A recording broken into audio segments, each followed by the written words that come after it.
Aujourd'hui en France, la bureaucratie est devenue la première maladie chronique de notre système de santé, mais remarquez bien de tous nos systèmes en général. Le médecin passe plus de temps à remplir des formulaires qu'à soigner. Il consacre d'ailleurs plus d'un tiers de son temps à des tâches administratives. Pire, en 10 ans, le volume du code de santé a augmenté de 20%. La technocratie ronge toute la France. Un pays qui n'a plus d'âme, qui n'a plus de valeur, qui n'a plus de vision, finit par tenir son peuple avec toujours plus de lois, plus de normes, plus de contrôleurs, plus d'inspecteurs, plus de contrôleurs de contrôleurs. Eh bien, cela s'appelle le communisme. Emmanuel Macron a réussi à faire de la France le dernier pays communiste. Et le communisme est une maladie qui nuit gravement à la santé. Merci Monsieur le Président. Le groupe UDR ne soutiendra évidemment pas cette motion de rejet préalable déposée par le groupe La France Insoumise. Déjà parce que nous soutenons la montagne et les montagnards. Ensuite, collègues insoumis, vous criez tout partout que vous êtes le parti de l'antifascisme. Mais dès qu'il s'agit dans cet hémicycle de débattre et qu'un texte ne vous convient pas, vous déposez des motions de rejet préalable. On ne les compte plus depuis le début de ce mandat, dans un seul but, empêcher la représentation nationale de débattre. Et quand la motion de rejet préalable ne fonctionne pas, n'est pas adoptée, ou vous ne pouvez pas la déposer, dans ce cas-là, eh bien, vous faites des amendements et des sous-amendements d'obstruction pour empêcher la représentation nationale d'aller au vote. En dehors de cet hémicycle, et on l'a vu encore cette semaine à Grenoble, dès qu'une artiste dit quelque chose qui ne vous convient pas, vous cautionnez le fait qu'on puisse interrompre sa représentation. Et dans les médias, votre présidente de groupe a récemment déclaré, dans les médias, dans la presse, qu'elle ne reconnaîtrait pas le résultat du scrutin présidentiel de l'année prochaine quand Marine Le Pen sera élue à l'Élysée. Donc finalement, vous empêchez les députés de débattre, vous empêchez les députés de voter, vous empêchez les artistes de s'exprimer, vous ne reconnaissez pas le résultat démocratique d'un scrutin par la volonté du peuple français. Eh bien tout cela, ça porte un nom, ça s'appelle le fascisme.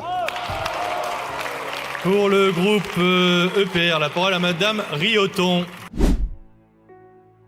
Autre sujet. Est-ce parce que vous avez craint notre réaction que vous avez préféré envoyer en co-signature votre proposition de loi au groupe socialiste et même au groupe communiste, mais pas à l'UDR ni au Rassemblement national? Voilà votre conception du caractère transpartisan de vos propositions de loi. Cela dit tellement de votre absence de boussole politique. Cela dit tellement de l'attelage que vous formez aujourd'hui avec le macronisme et le Parti socialiste en soutien du gouvernement de M. Lecornu. Cela dit tellement de votre ralliement à peine voilé à Édouard Philippe, qui préférait faire voter communiste et même LFI dans son département en juillet 2024. Cela explique au moins en partie pourquoi mon excellent collègue Antoine Valentin a repris cette circonscription de Haute-Savoie, historiquement LR. C'est justement mon collègue Antoine Valentin qui avait formulé en première lecture un jugement simple. Collègues de gauche, votre motion de rejet affirme ce que vous êtes en matière agricole, c'est-à-dire le parti du rejet. Le parti du rejet de la voix de nos agriculteurs qui nous demandent cette loi. Mais il est vrai que vous préférez la voix des bobos. Le parti du rejet des réalités économiques auxquelles notre agriculture est confrontée. Mais il est vrai qu'une députée de vos bancs a avoué n'avoir rien à faire de la rentabilité de nos exploitants. Le parti du rejet surtout de la vérité scientifique et du bon sens. Le parti de la désinformation et de la peur. Car depuis des mois, vous désinformez les Français et vous intoxiquez l'opinion publique par vos contre-vérités sur cette loi, travestisant scandaleusement nos agriculteurs en empoisonneurs. Contre-vérité particulièrement sur des molécules autorisées partout en Europe et que cette loi réintroduit de manière limitative et sous contrôle de l'ANSES comme vous le demandiez vous-même. Pour les filières concernées, collègues, ces molécules ne sont ni une facilité ni un luxe, mais une condition de leur survie. C'est le cas notamment de nos betteraviers, dont les rendements sont menacés aujourd'hui par les récentes canicules et que vous voulez affaiblir encore plus en les privant d'une solution phytosanitaire utilisée par tous leurs concurrents européens. Alors vous proposez de rejeter cette loi d'urgence agricole. Eh bien, ce rejet, collègues de gauche, est une mise à mort. Une mise à mort de nos agriculteurs, de nos betteraviers, de nos producteurs de noisettes et de nombreux secteurs. Alors, collègues de gauche, le vote de cette loi aura une vertu. 2 ans. 2 ans, j'ai bien dit, c'est l'espérance de vie que les habitants des territoires ruraux ont perdue après 5 années de socialisme et 10 années de macronisme. Quelqu'un qui vit à la campagne a 2 ans d'espérance de vie en moins qu'un citadin. L'accès aux soins est devenu un privilège urbain. C'est un renoncement à la promesse républicaine d'égalité. En France, le code postal est devenu un nouveau facteur de risque. Le voilà le bilan sanitaire de ceux qui proposaient d'en finir avec les déserts médicaux grâce aux agences de santé. Bilan, plus de 6,4 millions de Français n'ont plus de médecin traitant. Ce chiffre devrait suffire à déclencher un plan national. En Bresse, dans ma circonscription, comme dans beaucoup de régions rurales, consulter un généraliste impose parfois 40 minutes de déplacement routier. Concrètement, il est maintenant plus facile de trouver un dealer qu'un médecin. Voilà la sinistre réalité. Les déserts médicaux sont aussi des déserts de prévention. Il y a dans notre République 2 France, celle des villes et celle des champs. Alors disons la vérité. Vous exigez des agriculteurs qu'ils s'adaptent au changement climatique, mais vous leur refusez l'eau pour survivre. Vous fermez les yeux sur la concurrence mondiale, mais vous leur imposez des contraintes qu'aucun de leurs concurrents ne supporte. Vous préférez importer ce que vous leur interdisez de produire. Ce n'est pas de l'écologie, c'est la délocalisation de nos assiettes, de nos emplois et de nos paysages. Le premier gardien de nos sols, de nos haies et de nos eaux, de notre eau, ce sont les agriculteurs. À force de les stigmatiser, vous préparez une France sans paysans. Nous voulons réarmer nos agriculteurs. Madame la ministre, je terminerai avec gravité. Pendant que nous votons dehors, la ferme France suffoque. Dans le Gers, comme dans tant de départements, les éleveurs se battent pour abreuver leurs bêtes. Les moissons se font sous 40 degrés, les raisins ne grossissent plus, les restrictions d'eau s'étendent. Ce texte donne des outils pour demain. La canicule, elle, exige des réponses pour aujourd'hui. Mes chers collègues, ce texte est une étape importante. Il dit une chose simple. La France fait confiance à ses agriculteurs. Nourrir son pays est un métier d'avenir. Je vous invite à voter largement les conclusions de cette commission mixte paritaire pour notre souveraineté alimentaire, pour nos territoires, pour celles et ceux qui se lèvent chaque matin afin de nous nourrir. Vive l'agriculture! Merci Monsieur le Président, pardonnez-moi. Mesdames et Messieurs les députés, Madame la députée, moi je n'ai pas compris cette motion, sauf à ce que vous soyez pour les agriculteurs en janvier et contre eux en juillet, sauf à ce que votre colonne vertébrale idéologique conduite à ce que vous racontiez, pardon de le dire, mais des choses qui ne figurent pas dans le texte issu de la commission mixte paritaire. Vous remettez par ailleurs en cause la commission mixte paritaire elle-même, comme si c'était une boîte noire. Ce sont les institutions de la Ve République qui fonctionnent et ce sont sur la base de ces conclusions que vous allez être amenés à vous prononcer ce soir. Mais à mon tour de vous poser une question, Madame la députée. Quel modèle agricole voulez-vous pour notre pays? Quelle souveraineté agricole voulez-vous pour notre pays? Je crains d'avoir la réponse, Madame la députée. La souveraineté agricole que vous voulez pour notre pays, c'est de dépendre plus de l'étranger et de n'avoir peu ou pas de contrôle sur les importations. Dans le fond,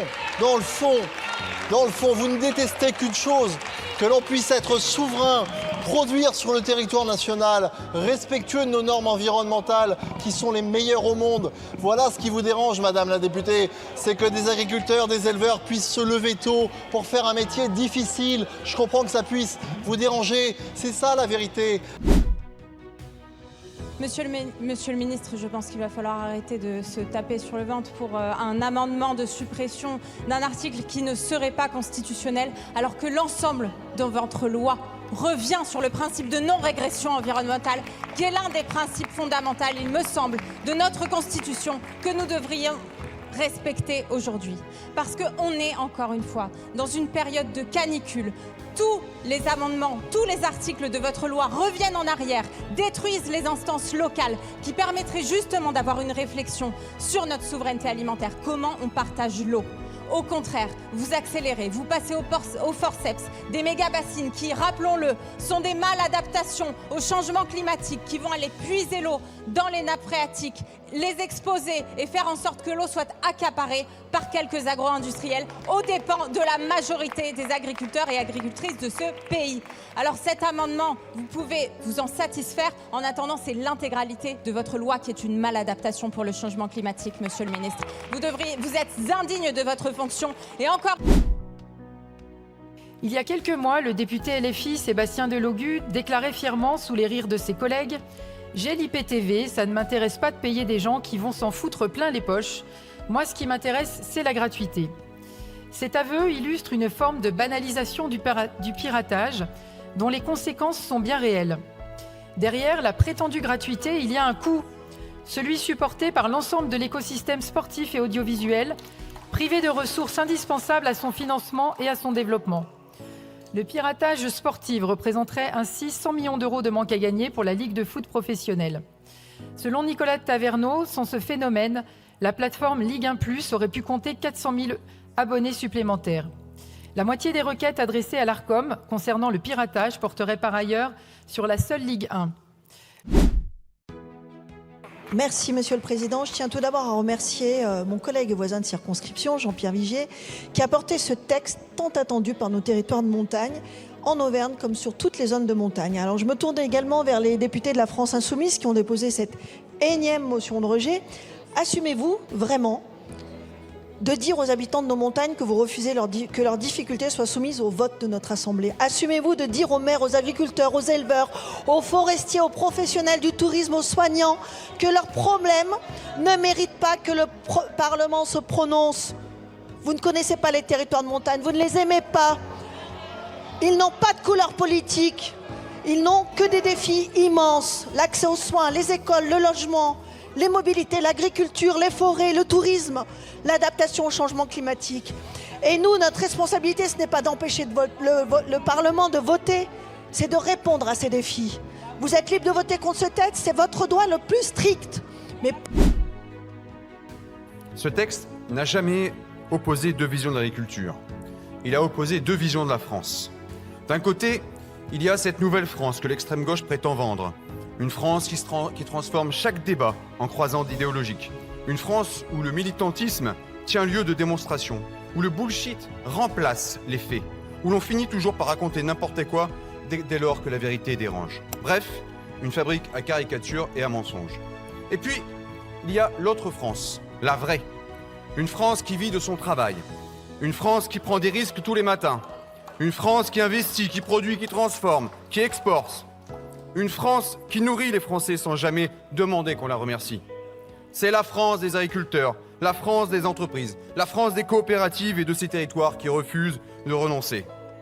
Eh bien, cette France-là demande simplement qu'on cesse de lui mettre les bâtons dans les roues.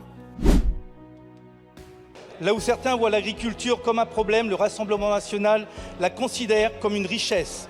Demain, avec Marine Le Pen et Jordan Bardella, nous irons bien plus loin pour rebâtir notre puissance agricole. Nous voulons une France qui produise, nous voulons une France qui transmette, nous voulons une France qui soit fière de notre agriculture. Parce qu'il n'y a pas de souveraineté sans agriculture, parce qu'il n'y a pas d'avenir dans un pays si nous renonçons à ceux qui le nourrissent. Alors ce soir, pour nos campagnes, nous rejetterons justement avec fermeté cette motion de rejet irresponsable pour nos agriculteurs, pour notre territoire et surtout pour l'avenir de la France. Je vous remercie. Et pas par millions, comme j'ai entendu. Cela n'existe plus, ça n'existe même pas dans le monde. Qu'est-ce qu'on peut entendre de mensonges à cette tribune? Et puis surtout de faire en sorte que celles et ceux qui ne connaissent pas l'agriculture cessent d'attaquer tout et n'importe quoi au nom de dogmes, d'idéologies vendues comme étant de la vérité. Et en fait, cette vérité est un mensonge. D'autre part, et enfin, mes chers collègues, quand j'entends dire à cette tribune que certains sont les complices du saccage du monde. Je vous invite à regarder le monde et à regarder la France dans le monde qui a la première agriculture la plus saine au monde. Disons la vérité. Vous faites de cela un enjeu politique et la politique ne fonctionne pas sur les mensonges, les élections. Monsieur le Président rappelle le règlement article 113 alinéa 2. Madame la ministre, le gouvernement a rejeté les amendements de suppression de l'article 2 quater concernant la réintroduction de l'acétamipride dans ce texte. Ce filtrage est arbitraire et contraire à l'esprit démocratique qui repose sur le débat parlementaire. On n'a jamais intérêt, Madame la ministre, à avoir peur du peuple. Les députés, ce sont les représentants du peuple. Faire débattre les députés, c'est écouter le peuple. Ces amendements, Madame la ministre, ont été déposés par quasiment beaucoup de groupes, notamment la moitié des députés MoDem, une ancienne première ministre, des députés du bloc central. Alors je vous en supplie, au nom du peuple français, réintroduisez les amendements, réintroduisez la démocratie, car c'est ici qu'on doit débattre. Les chiffres devraient nous obséder. Toutes les 2 minutes en France, un infarctus ou un AVC. Chaque année, ces maladies provoquent 140 000 décès, plus d'un décès sur 5 et 1,2 million d'hospitalisations. Deuxième cause de mortalité, première cause de handicap acquis, près de 20 milliards d'euros pour notre système de santé. Et voici le chiffre qui devrait nous empêcher de dormir. 80% de ces drames sont évitables. Évitables parce que ces maladies ne surgissent pas du néant. Elles s'annoncent longtemps à l'avance, en silence. 31% des adultes sont hypertendus, 23% ont trop de cholestérol, 7% sont diabétiques. La moitié des hypertendus l'ignorent, plus d'un diabétique sur 5 également. Et ce sont les plus modestes qui paient le plus lourd tribut, avec 30% d'hospitalisations supplémentaires dans les communes défavorisées. Nous savons tout cela et il est temps d'agir. La France consacre 186 € par habitant à la prévention, quand l'Allemagne en consacre 458, soit 2,3% de notre dépense de santé contre 3,4% dans l'OCDE. Nous soignons parmi les mieux du monde et nous prévenons parmi les moins bien. Ce n'est pas une fatalité, c'est un non-choix répété, budget après budget. Le professeur Ferrière l'a démontré l'an dernier dans le New England Journal of Medicine. 2 rapports publiés à quelques mois d'écart le confirment. La Cour des comptes l'a d'abord rappelé en octobre 2025 avec sévérité. Notre politique de prévention cardio-neurovasculaire est insuffisamment ciblée, les résultats stagnent, les inégalités sociales et territoriales face à ces pathologies persistent, voire se creusent. Et la CNAM vient de le confirmer à son tour. Dans son rapport Charges et produits pour 2027, elle propose d'ériger la prévention en grande cause décennale et place la prévention des facteurs de risque cardiovasculaire parmi ses priorités, aux côtés du dépistage généralisé de l'hypertension artérielle. Sans action correctrice, la CNAM projette un déficit de la branche maladie de 41 milliards d'euros à l'horizon 2030. C'est dire si le sujet dépasse la seule question sanitaire, c'est aussi une question de soutenabilité de notre système de santé. Alors oui, ce texte a un coût, mais l'inaction est bien plus onéreuse. Et pourtant, au cours de nos débats, nous avons une nouvelle fois entendu une partie de la gauche défendre la même logique. À les écouter, chaque remontée mécanique devient une menace pour l'environnement. Chaque retenue d'eau, une catastrophe écologique. Chaque logement, une artificialisation insupportable. Chaque investissement privé, une suspicion permanente. À force de dire non à tout, on finit surtout par empêcher ceux qui vivent en montagne d'y vivre encore demain. Nous refusons cette écologie de refus permanent.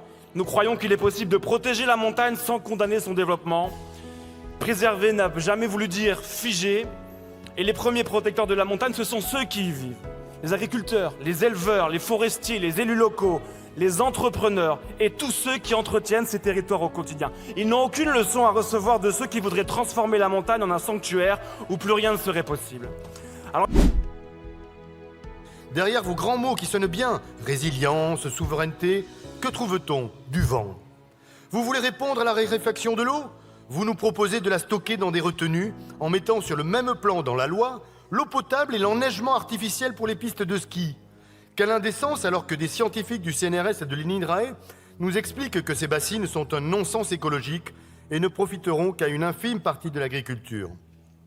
Vous préférez retarder l'échéance plutôt que de vous attaquer à la vraie question, celle du modèle agricole intensif et de la restauration de nos sols. Vous voulez répondre à l'enclavement? Vous multipliez les bornes de recharge pour voitures individuelles électriques, alors qu'il n'y a pas un mot sur les trains, les cars, les transports en commun de montagne. Comme si la seule mobilité imaginable en 2026 face au dérèglement climatique restait la voiture individuelle, fût-elle électrique. Votre niveau de déconnexion et d'incompétence est stupéfiant.